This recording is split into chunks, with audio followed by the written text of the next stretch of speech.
semua dukungannya. Baik. Assalamualaikum warahmatullahi wabarakatuh. Salam sejahtera bagi kita semua. Bersyukur bahwa kita bisa berkumpul bersama pagi ini dalam kegiatan kunjungan tim dari Amerika dan tim dari Irak. Bapak Ibu sekalian, kami mengucapkan terima kasih atas kehadirannya. Berharap bahwa kita bisa saling belajar dari kunjungan ini, karena tim dari Amerika dan dari Irak ingin sekali belajar dari Bapak Ibu sekalian. Kami menghadirkan mereka untuk juga bisa berbagi pengalaman atau perspektif mereka dari negara masing-masing. Pada kesempatan ini kami juga ingin menyampaikan bahwa kegiatan serupa tentang deteksi dini dilakukan oleh lembaga Odessa yang dipimpin oleh Ibu Meisun dari Irak dan Ibu Stacy bersama Rohan memfasilitasi pertukaran pengalaman di antara anggota lembaga ICANN, di mana Empatiku menjadi salah satu dari anggotanya. Kami berharap bahwa kesempatan ini seperti yang tadi Bapak Lurah sampaikan bisa berkontribusi banyak terhadap kesinambungan kegiatan Bapak Ibu sekalian dalam upaya deteksi dini ekstremisme kekerasan.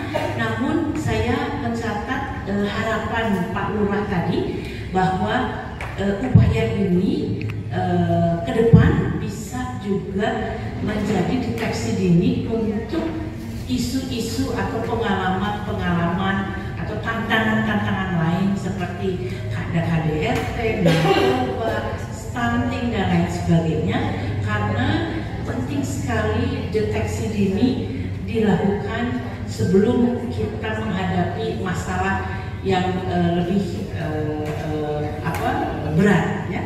Jadi saya mendukung bahwa upaya deteksi dini ini kemudian nanti bisa dilakukan di permasalahan yang lain, bahwa kegiatan ini bisa berkontribusi bagi kita bersama dan berharap bahwa kita bisa terus menjalin kerjasama.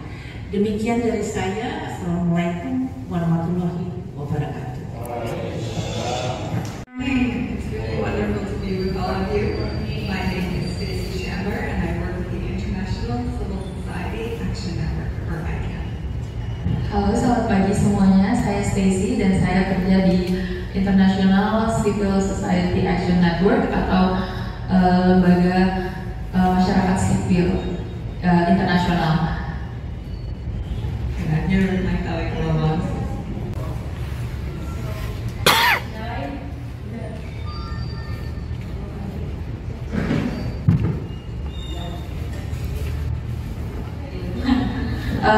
Di ICANN, di organisasi Stacy, kami juga bekerja sama dengan Aliansi Perempuan Pembawa Perdamaian atau WASL. It's about 90 organizations across 40 countries, including Empatiku and Odessa. Di WASL terdiri dari 90 lembaga masyarakat sipil, salah satunya Empatiku dan juga Odessa dari Irak. So at ICANN, we support our partners through solidarity, through peer-to-peer exchange and professional development, and through institutional strengthening. Dari WASL, kami mendukung lembaga masyarakat sipil melalui solidaritas, peer-to-peer atau yang sedang kita lakukan sekarang ini, dan juga support kelembagaan. And all of our partners work to prevent violence from happening in their communities and to build peace, whether it's including women in peace processes for preventing violent extremism. Dan di WASO juga tujuannya adalah untuk mencegah kekerasan, membangun kedamaian dan juga mendukung perempuan-perempuan dalam aksi perdamaian, baik itu dalam pembentukan kebijakan maupun dalam secara langsung. And at ICANN we talk about violent extremisms because we know there are different types. Sometimes it's religious, sometimes it's political, and we recognize that it's a global problem, right? Not just here in Indonesia, but in Afghanistan, in Nigeria, even in my own country, the United States. Dan di ICANN fokus kami adalah di ekstremisme. Nah, ekstremisme ini ada banyak bentuknya, tidak hanya dari segi agama, tapi juga dari segi politik, seperti contohnya di Afghanistan, Nigeria, dan juga bahkan di US negara. So we recognize that women peace builders play a really important role in doing this work, and we're so excited to be here to meet all of you and to learn the work of the resilience teams, because you are leading us and helping us to better understand and prevent extremism. Dan kami sangat mensupport perempuan membawa perdamaian karena kami menyadari peran perempuan sangat penting, dan kami sangat ingin belajar dari ibu-ibu sekalian karena ibu adalah ujung tombak dari pembawa perdamaian. Terima kasih. Oke, thank you. Terima kasih.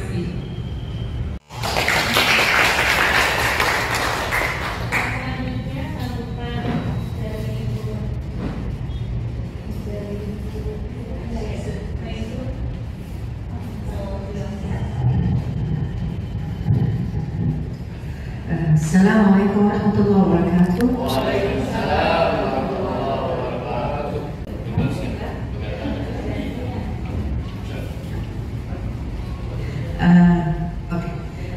أنا ميكسون من العراق، طبعا رئيسة منظمة أوليسا في تطوير النظام بالعراق. حبيت إنه أجي لكم وأشارككم تجربتكم وأتعلم منكم الكثير.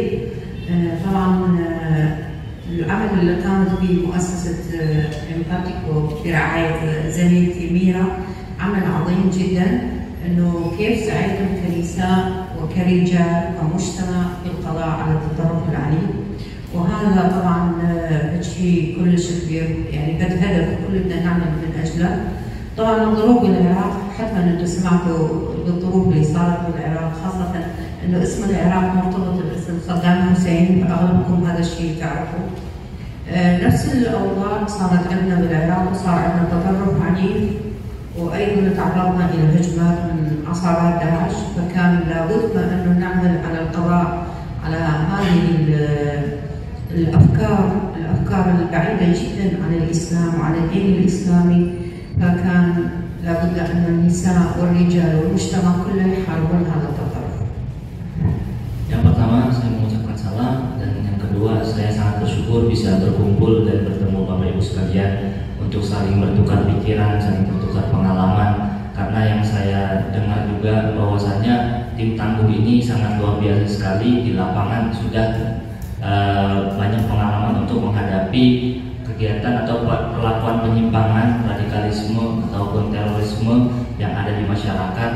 Dan saya selaku pimpinan Yayasan Odesa dari Irak, bekerja sama dengan Bu Mira selaku pimpinan Yayasan Empatiko di Indonesia, dan juga Yayasan ICANN yang dipimpin oleh Bu Stacy dari Amerika, berfokus kepada bagaimana penanggulangan terorisme, kekerasan yang terjadi di masyarakat.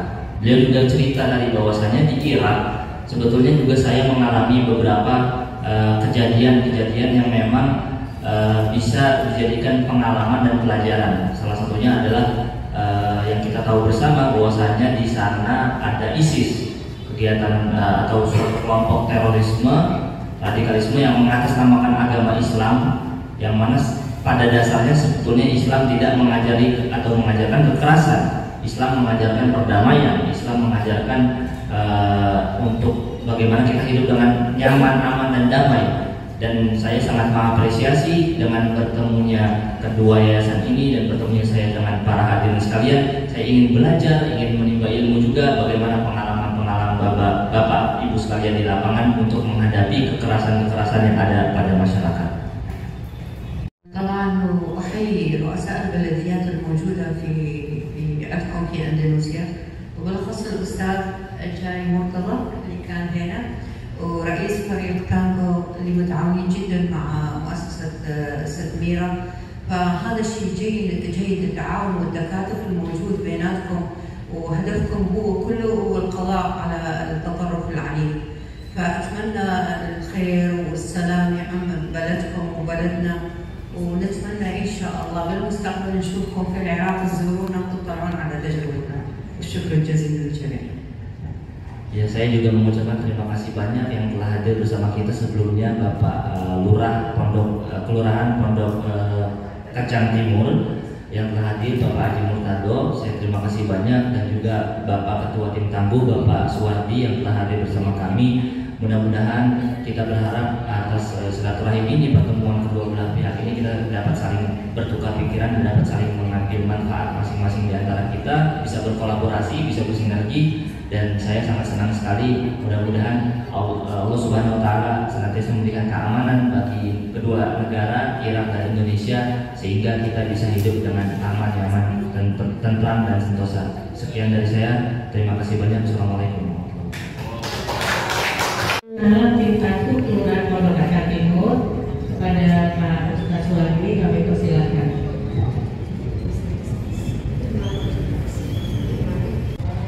Memiliki di depannya.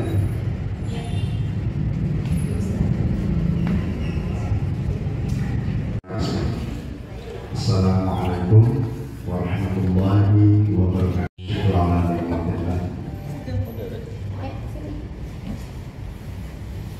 Mari kita sama-sama bersyukur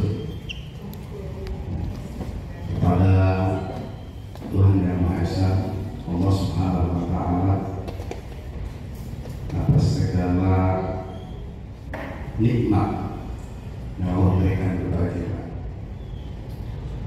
Kemudian alhamdulillah kita bisa berkumpul bersama-sama. Yang saya hormati, ya, Anda Mason, di Irak, Ahmad bersama. Yang saya hormati Miss Desi from Amerika, serta yang saya hormati Ibu Mira, Ketua Yayasan Empatiku, dan juga Ibu Mega.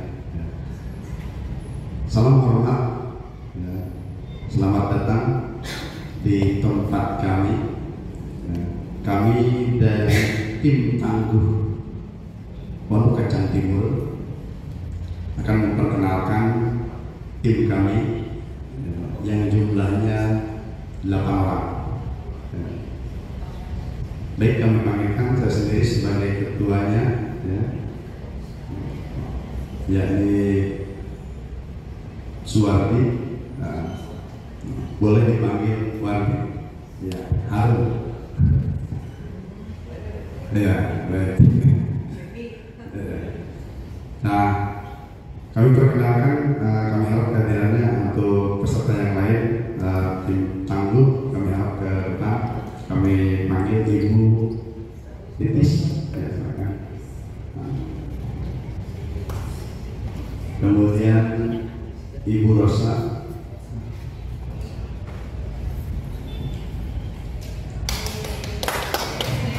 kemudian Ibu Sri,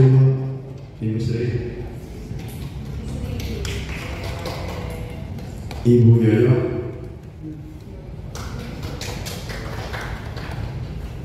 Ibu Rodia,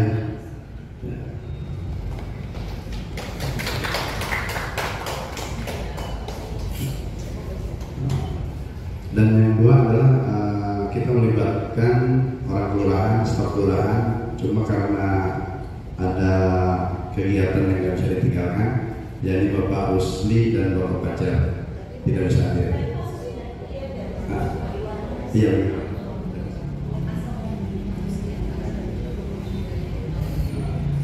Itu cukup ya. Ya. Baik, silakan menghadap ke beliau. Salam hormat. Jadi inilah tim kami, ya, yang kita sama-sama di lapangan bekerja sama, ya. Jadi terima kasih atas.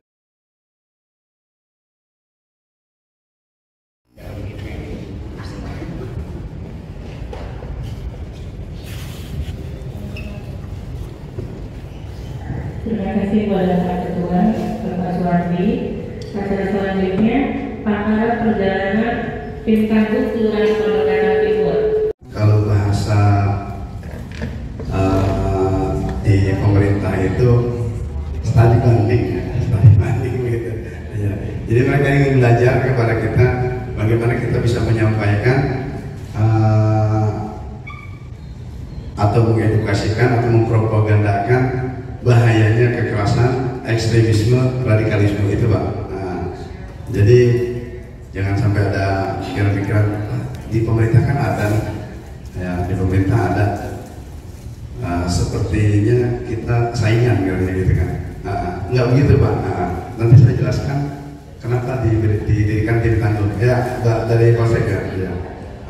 Dan kelanjutannya saya harapkan nanti kita bisa bersinergi, ya, Pak, ya. Terima kasih. Baik.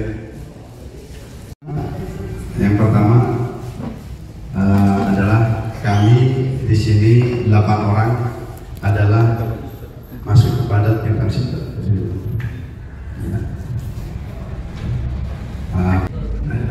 Ya, sebelumnya kenapa sih ada tim tangguh? Ya, kenapa dibentuk tim tangguh? Diulang lagi. Ya, mohon maaf. Baik, pertama saya mau menjelaskan kenapa dibentuk tim tangguh di Kelurahan Pondok Kacang Timur. Ya, baik. Ya, atas dasar apa? Ya, yang pertama adalah kita kedatangan tamu dari Yayasan Empatiku yang diangkatnya CISEK, ya. Kemudian yaitu tepatnya di tahun 2019, ya. Kemudian mau membentuk yakni satu perkumpulan, ya, di tingkat kelurahan, yakni tim untuk mendeteksi dini ekstremisme kekerasan, yang kemudian disingkat SITI. Jadi awalnya tim ini bernama SITI, Sistem Deteksi Dini Ekstremisme Kekerasan. Jadi pertamanya SITI. Kemudian berubah nama yang sekarang ini jadi tim tangguh. Jadi awalnya fungsinya sekarang jadi tim tangguh. Baik, next. Kenapa didirikan tim itu? Apa yang mendasarinya? Yang pertama adalah karena kita tahu bersama adanya propaganda dari sebuah gerakan ISIS, ya, yang melalui media sosial, yang banyak orang-orang ikut atau terpropaganda, terpapar oleh ideologi gerakan tersebut. Gitu. Awalnya seperti itu.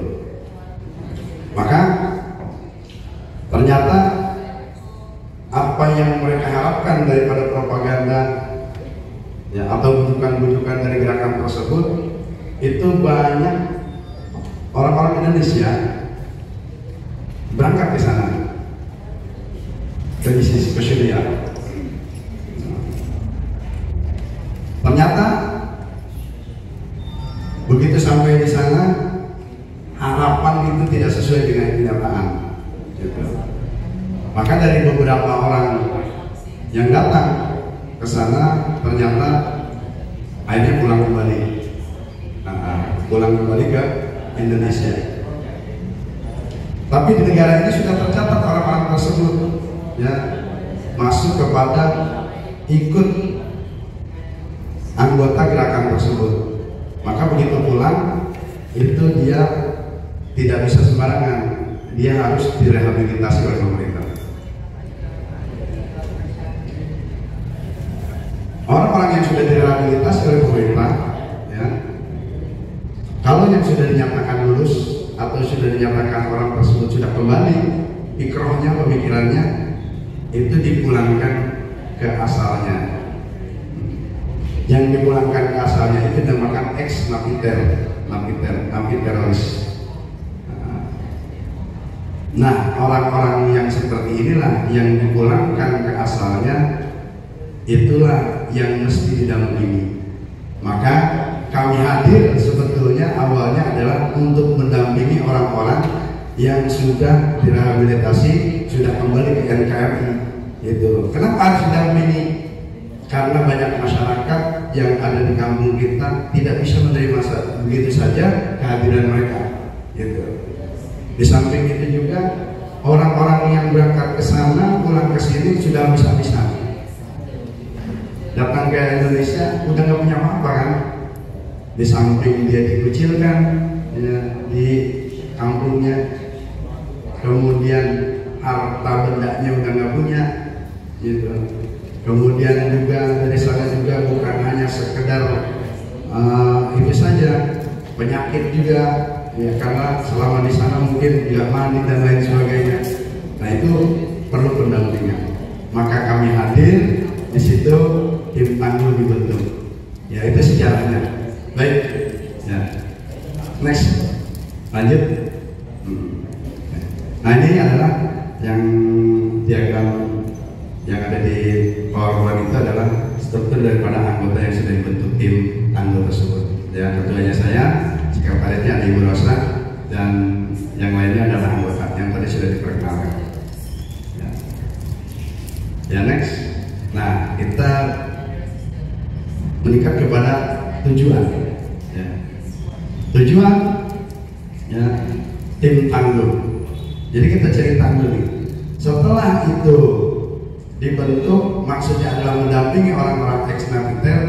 Ternyata begitu dibentuk, kita terhalang ada wabah COVID-19, nah, ya, corona, yang hampir 3 tahun. Tapi karena memang tim ini sudah dibentuk, kemudian pendampingan itu sampai saat ini memang tidak terlaksana karena memang ada wabah COVID.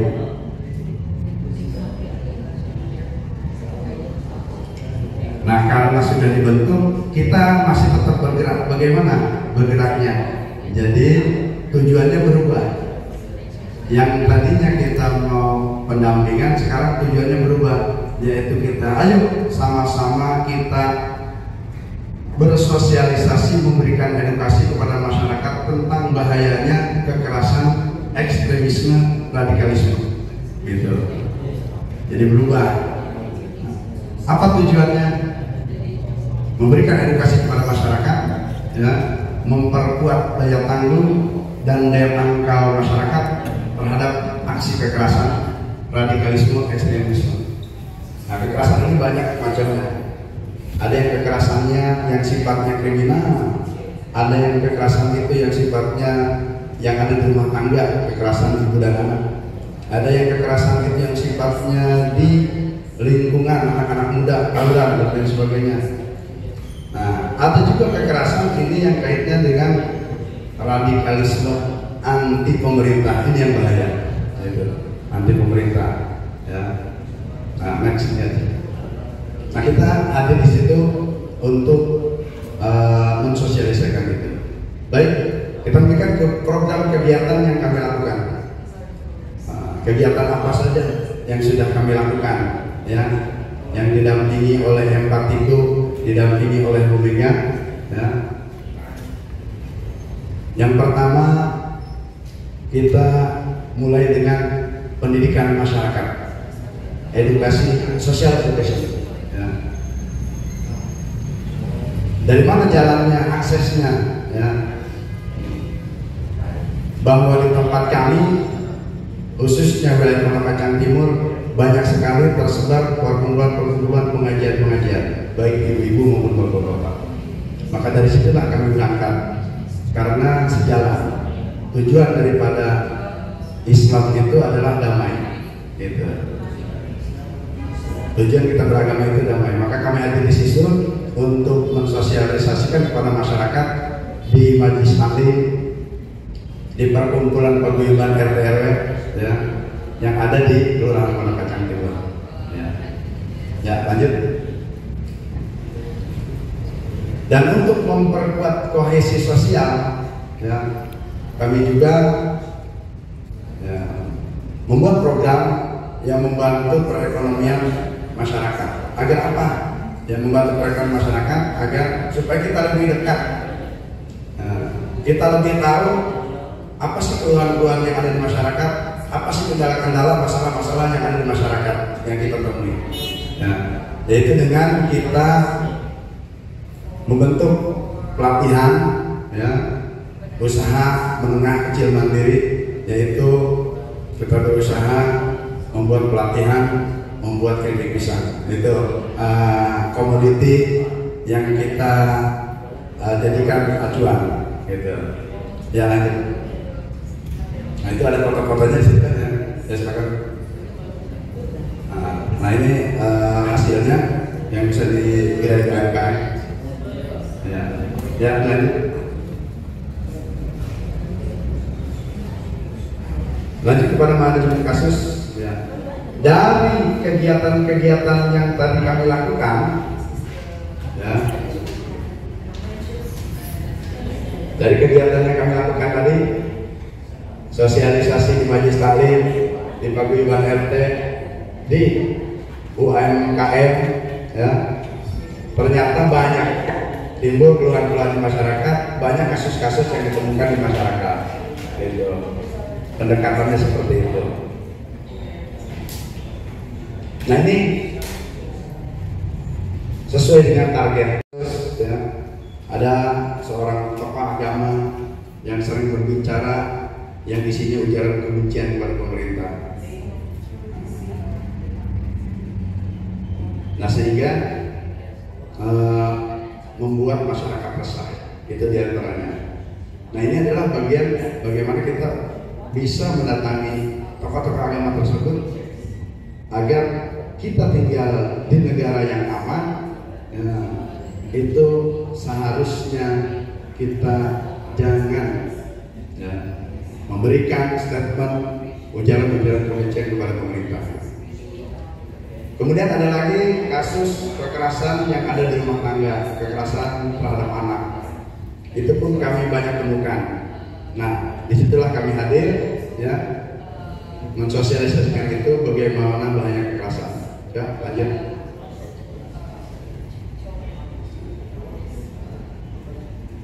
Tapi dari sekian kegiatan-kegiatan itu, ya, kita tidak bisa bergerak tanpa adanya dukungan dari pemerintah, aparat setempat, ya, yang ada di lingkungan, ya, karena takutnya salah paham. Maka dari itu, ya, kami berserta Empatiku mendorong lahirnya peraturan Wali Kota Tangerang Selatan, ya. Kami datang ke kelurahan, ke kecamatan, ke Spangkol, ya, terkait pencegahan ekstremisme kekerasan, supaya kita punya payung hukum dan dikenal, agar kegiatan dan gerakan yang kita lakukan, ya, supaya bisa diketahui dan jangan sampai salah paham kehadiran kami di sini. Itu saja yang saya sampaikan. Ya, lanjut. Apa yang dicapai dari itu semua yang kami lakukan? Ya, yang terakhir, ya, yang kami rasakan adalah yang pertama, mempererat hubungan masyarakat melalui program kegiatan yang telah kita jalankan. Kemudian yang kedua kita bisa membantu perekonomian masyarakat sekitar. Kemudian yang ketiga, dari kegiatan-kegiatan tersebut kita bisa mendapatkan banyak informasi di lingkungan sekitar.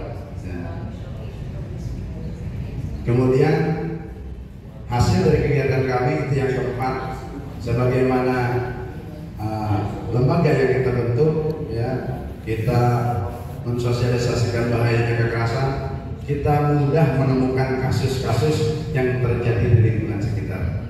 Mungkin itu yang saya sampaikan. Ya, lanjut. Ya, terima kasih. Assalamualaikum warahmatullahi wabarakatuh.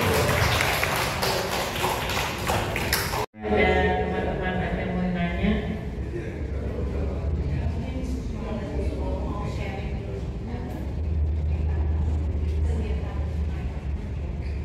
Keripik pisang. Apa?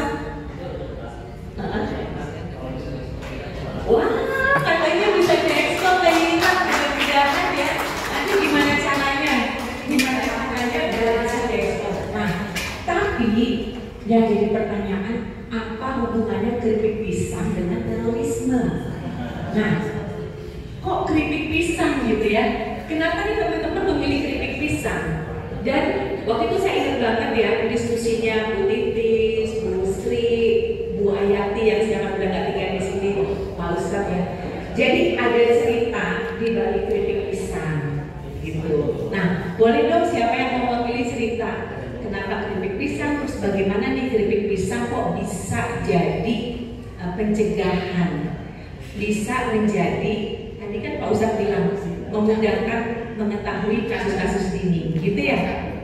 Bu Rosa boleh cerita? Atau siapa yang mau cerita? Biar lah yang tahu. Atas kesempatan diberikan kepada saya.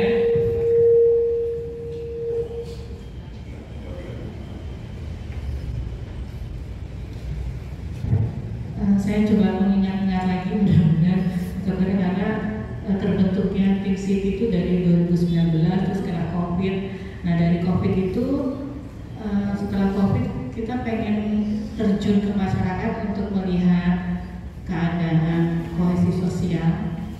Jadi setelah itu kita juga bersama Bu Mega kita bikin apa ya gitu, supaya kita bisa masuk gitu ya dengan cara yang nggak susah gitu. Karena kan kadang kalau kita tiba-tiba bertanya apa gitu kan ada yang kurang berkenan gitu.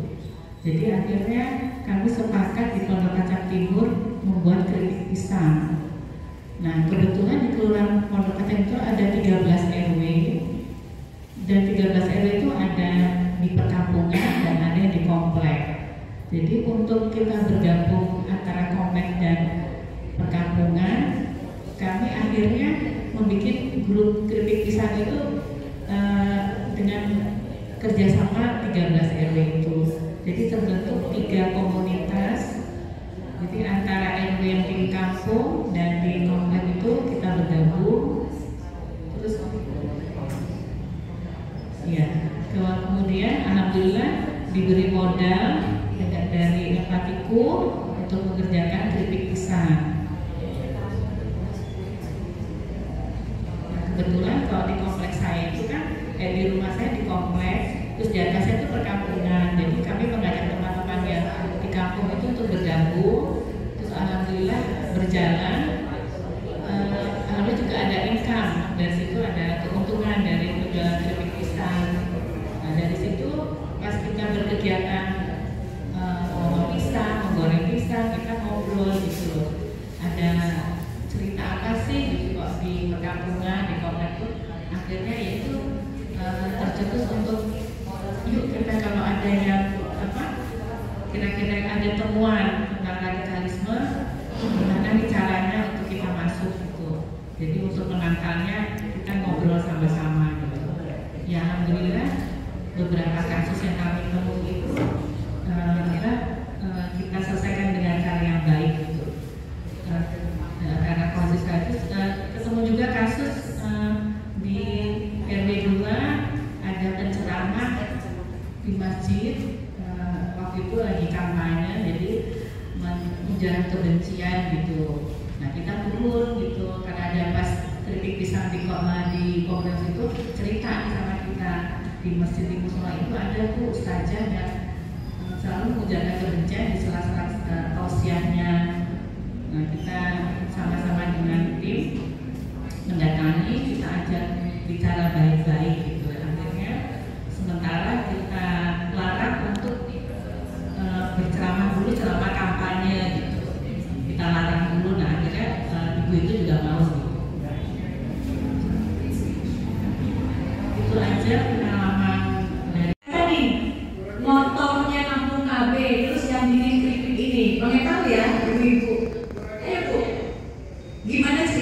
waktu itu mau keripik pisang terus akhirnya ada dampaknya apa sih? Saya ingat waktu itu ternyata ibu punya penghasilan juga ya. Jadi penguatan ekonomi perempuan gitu lewat ini. Ibu cerita bikinnya gimana, berapa kelompoknya?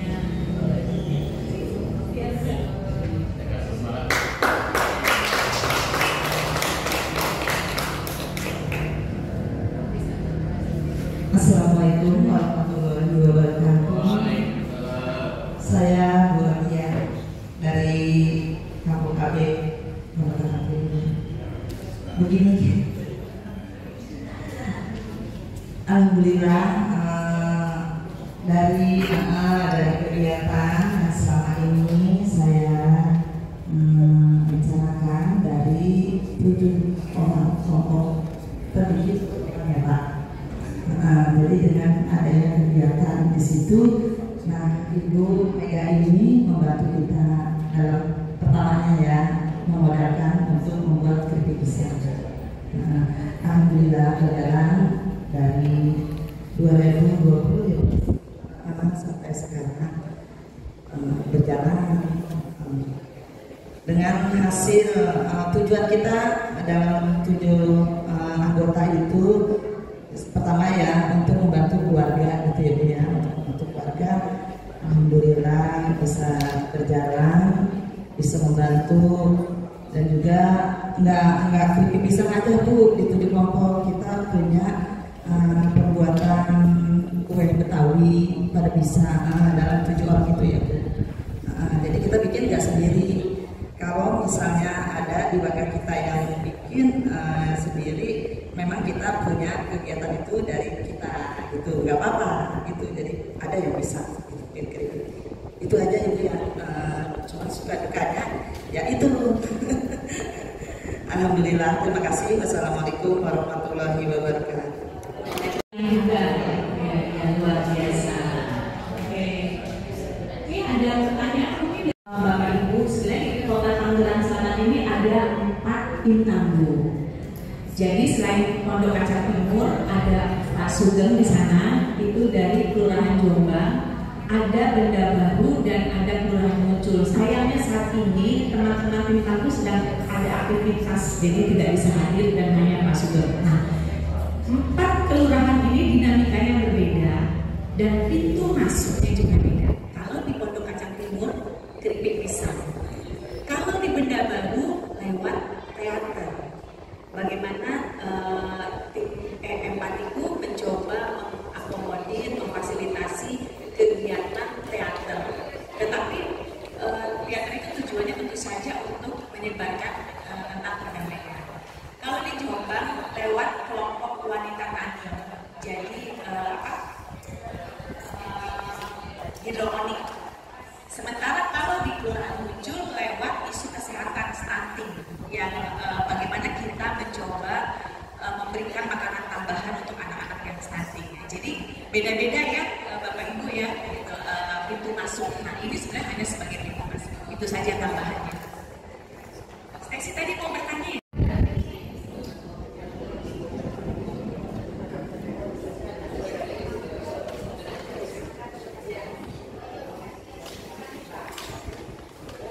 Thank you so much. I have so many questions, and I'm sure Macy does as well. Yeah. So I will start with 2. The first one is you told this very important story of the woman who was selling the banana chips, and she identified the preacher who was spreading hate speech. So my question is, once she and the team identified this, what did you do? How did you intervene? My other question, which maybe Mira can also help answer, is you described how you're using the early warning detection system to address other problems like domestic violence or bullying in the school. So how do you do that? How do you apply it or adapt it to other problems? Jadi pertanyaan dari saya, pertama untuk kasus pemuka agama yang menyebar ujaran kebencian, setelah terdeteksi, apa solusi yang ibu-ibu lakukan? Lalu pertanyaan kedua, tadi sempat disampaikan Kalau tim tangguh PKT menggunakan deteksi dini untuk mendeteksi bukan hanya ekstremisme kekerasan dalam bentuk terorisme, tapi juga KDRT dan juga kekerasan di sekolah mungkin ya. Nah itu bagaimana caranya tim tangguh PKT mengadaptasi alat tersebut, alat deteksi tersebut, dan gimana cara penggunaannya? Gitu. Terima kasih. Jadi yang beliau tanyakan itu tadi kan yang kita dengarkan bahwasanya tim tangguh di sini kasus-kasus yang sudah ditangani itu belum ada yang berhubungan dengan yang berkaitan dengan ISIS ya, Bu ya. Apakah ada di kelurahan ini ya? Nah, dia bertanya nih, jika ada yang berafiliasi ke ISIS, apakah ekonomi ini bisa menjadi sebab ketika mereka pulang kemudian hasil ekonominya atau keuntungan yang didapat dari ekonomi ini bisa membuat mereka, kan biasanya motivasinya untuk ke sana tuh karena di sana sejahtera, ekonominya lancar. Nah, apakah dengan UMKM atau ekonomi yang ada ini bisa menjadikan mereka itu menyesal untuk ke sana karena ternyata di sana ekonominya masih sejahtera seperti ini, dan apakah keuntungan yang didapatkan itu bisa menggiurkan dalam artian sehingga mereka yang berafiliasi ke ISIS ini mau pulang dan justru mau berdagang aja gitu, seperti itu kira-kira. Mengenai orang-orang yang sudah terpapar, ya, baik, mengenai orang yang sudah terpapar, orang yang sudah terpapar ideologinya, fikrahnya, ya, itu saya yakin sulit untuk merubahnya. Saya yakin sulit, ya, karena dengan apa tuh rayuan-rayuan itu susah, ya, itu tidak bisa. Tapi, tapi kita berusaha, ya, bagi orang mungkin yang belum terpapar hanya cuma lihat propaganda saja, itu bisa kita kasih gambaran tentang bagaimana dampak buruknya mengikuti gerakan-gerakan tersebut. Gitu. Banyak sekali, banyak caranya. Nah, kemudian apa kaitannya dengan keripik pisang? Keripik pisang. Sebetulnya rancangan kami, harapan kami ke depan, 10 langkah ke depan itu sudah kita pikirkan. Apabila, ya, mungkin ada napiter yang sudah kembali kepada NKRI, bisa produk ini kita ajak orang-orang napiter tersebut untuk melakukan usaha tersebut, kita dampingi. Itu sebetulnya tujuannya gitu ya. Ya Bu ya, mungkin gitu. Ya, sebagai informasi juga di Depok teman-teman, jadi yang kami dampingi adalah orang-orang yang pernah berangkat ke Suriah lalu kembali ke Indonesia, gitu ya. Nah, yang dilakukan oleh teman-teman di sana di Depok itu di Kelurahan Mekarjaya melibatkan mereka adalah UMKM juga. Nah, tapi bukan lebih pisah di sana. Kalau di sana itu makanan untuk anak-anak yang berkebutuhan khusus, gitu ya. Jadi salah satunya memang bagaimana kita bisa membuka akses supaya bisa mengikuti program-program yang ada di kelurahan. Jadi bisa ya Pak ya.